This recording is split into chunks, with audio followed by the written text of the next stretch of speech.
Chapter 15, Section 3, page 450. Slavery dominates politics. Main idea.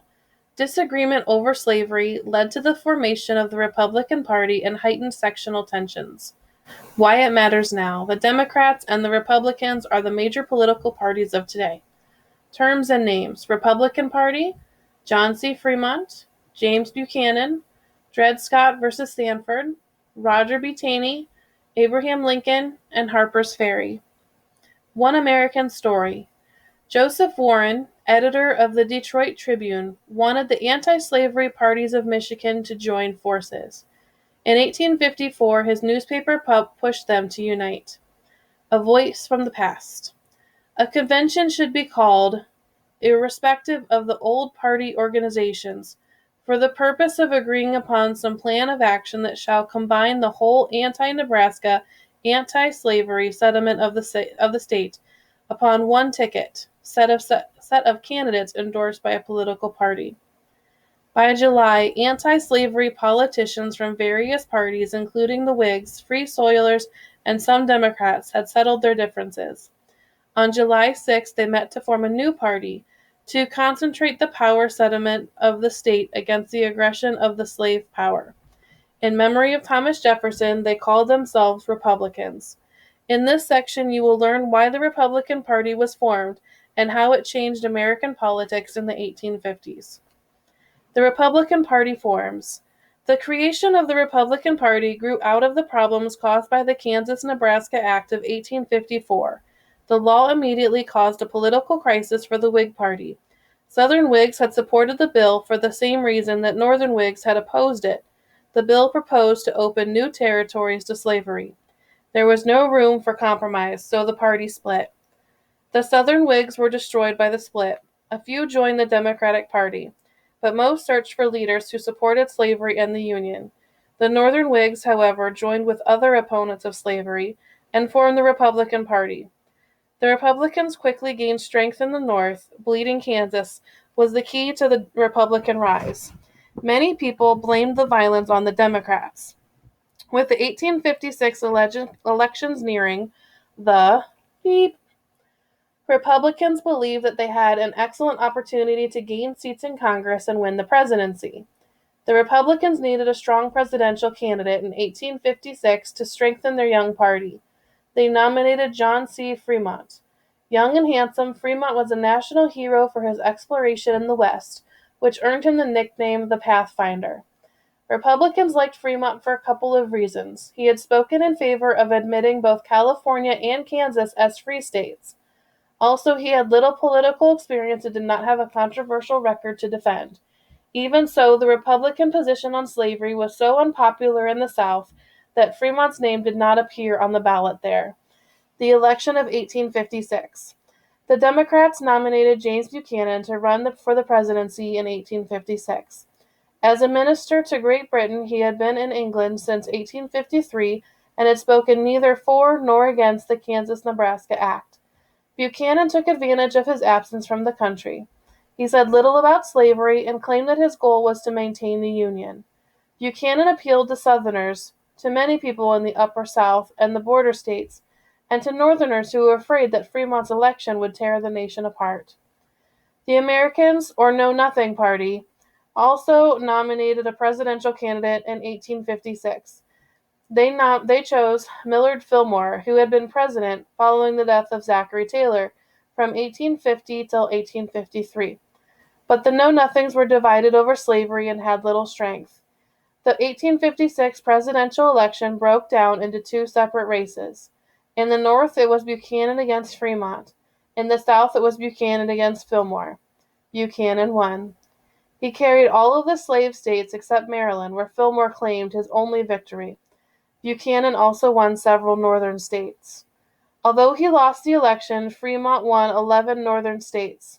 These results showed two things. First, the Republican Party was a major force in the North. Second, the nation was sharply split over slavery. The case of Dred Scott. The split in the country was made worse by the Supreme Court decision in the case of Dred Scott. Scott had been a slave in Mississippi. His owner took him to live in territories where slavery was illegal. Then they returned to Missouri. After his owner's death, Scott sued for his freedom. He argued that he was a free man because he had lived in territories where slavery was illegal. His case, Dred Scott v. Sanford, reached the Supreme Court in 1856. Beep. In 1857, the court ruled against Scott.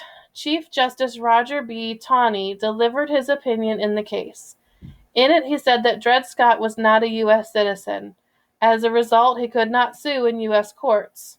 Taney also ruled that Scott was bound by Missouri Slave Code because he lived in Missouri. As a result, Scott's time in free territory did not matter in this case. In addition, Taney argued that Congress could not ban slavery in the territories. To do so would violate the slaveholders' property rights protected by their Fifth Amendment. In effect, Taney declared legislation against the Missouri Compromise unconstitutional.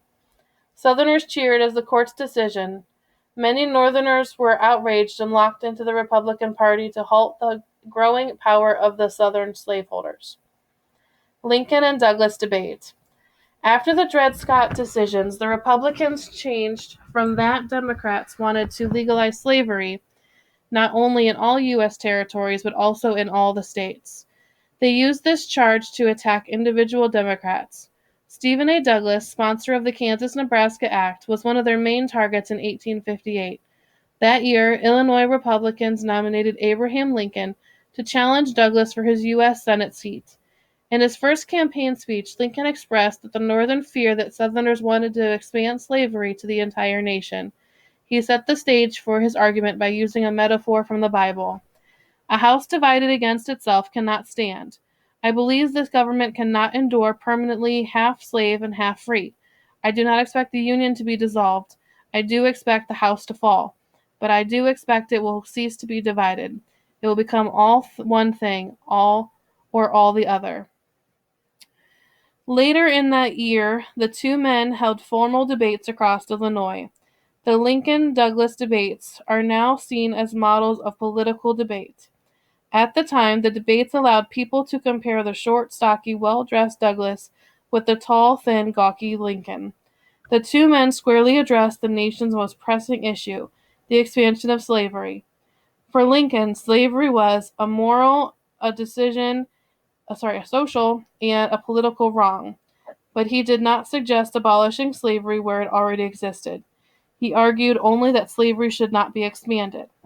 Douglas did not share Lincoln's belief that it was the national government's role to prevent the expansion of slavery.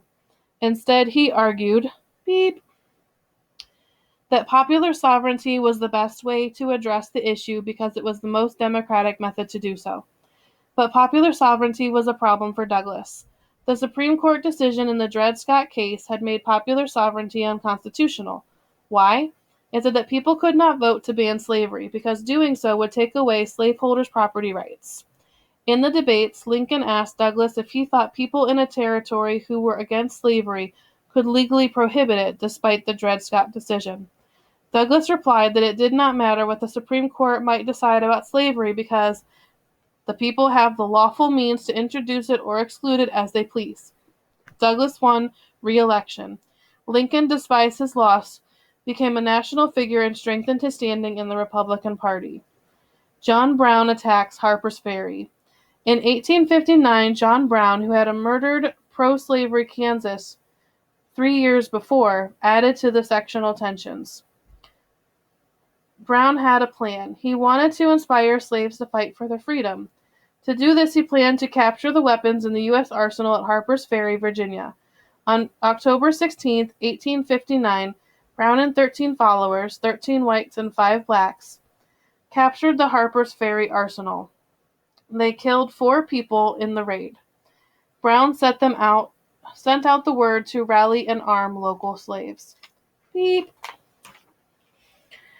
But no slaves joined the fight. The U.S. Marines attacked Brown at Harper's Ferry. Some of his men escaped, but Brown and 6 others were captured, and 10 men were killed.